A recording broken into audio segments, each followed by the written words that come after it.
High command में आज आपको ऐसी महिला की कहानी सुनाएंगे जिनका जीवन एक अद्वितीय संघर्ष असफलता की प्रेरणा देती है, जो दिखाती है कि विपरीत परिस्थितियों में भी अपने संकल्प और मेहनत से कोई व्यक्ति न केवल अपनी बल्कि अपने पूरे समाज की दिशा बदल सकता है। नमस्कार, आप सबका स्वागत है भारत लोक पर। आज हाई कमान के एपिसोड 4 में हम बात करेंगे भारत की राष्ट्रपति द्रौपदी मुर्मू की। राष्ट्रपति द्रौपदी मुर्मू का जन्म 20 जून 1958 को उड़ीसा के मयूरभंज जिले में एक आदिवासी परिवार में हुआ। उनके पिता बिरंची नारायण मुर्मू एक साधारण स्कूल शिक्षक थे।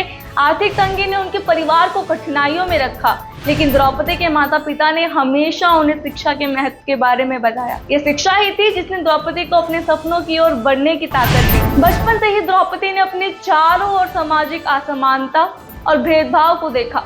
उन्होंने महसूस किया कि उनके समुदाय की आवाज़ों को अक्सर अनसुना किया जाता है। उनके दिल में एक आग थी अपने और अपने समुदाय के लिए बदलाव लाने की। उन्होंने 1979 में सेंट जेवियर्स कॉलेज से राजनीति विज्ञान में स्नातक की डिग्री हासिल की, यह जानते हुए कि शिक्षा ही उन्हें आगे बढ़ने में मदद करेगी। जब वे सरकारी नौकरी में आई तो उन्होंने देखा कि आदिवासी समुदाय के लोगों को अपने अधिकारों के लिए संघर्ष करना पड़ता है। द्रौपदी ने अपनी आवाज उठाई, उन्होंने राजनीतिक कार्य में कदम रखा और 2000 में उड़ीसा विधानसभा में पहली बार चुनाव लड़ा। जीत के बाद वे अपने समुदाय के लिए एक सशक्त आवाज बन गई। कई चुनौतियों का सामना करते हुए द्रौपदी ने कभी हार नहीं मानी। उनका संघर्ष सिर्फ व्यक्तिगत नहीं था, यह उनके समुदाय और पूरे देश के लिए एक संदेश था। उन्होंने हमेशा ये कहा, हमारे सपनों को सच करने के लिए हमें कठिनाइयों का सामना करना होगा। 2015 में उन्हें उड़ीसा की राज्यपाल बनाया गया।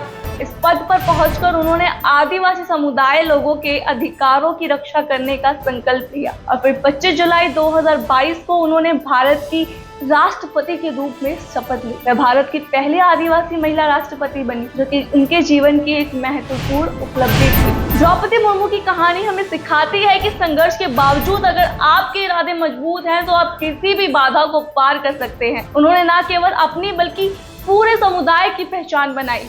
उनकी यात्रा, उनकी मेहनत और उनकी शक्ति हमें यह बताती है कि हम सब में बदलाव लाने की ताकत है। द्रौपदी मुर्मू का जीवन एक प्रेरणा है, एक ऐसी महिला की कहानी जिसने अपनी हिम्मत और संघर्ष से न सिर्फ खुद को बल्कि पूरे समाज को भी बदलने का साहस दिखाया। उनकी उपलब्धियां हमें यह विश्वास दिलाती है कि सच्चा नेतृत्व और समर्पण किसी भी कठिनाइयों को मात दे सकता है। आज के लिए बस इतना ही। आपसे फिर मुलाकात होगी ऐसे एक और एपिसोड के साथ। तब तक देखते रहिए भारत लोक।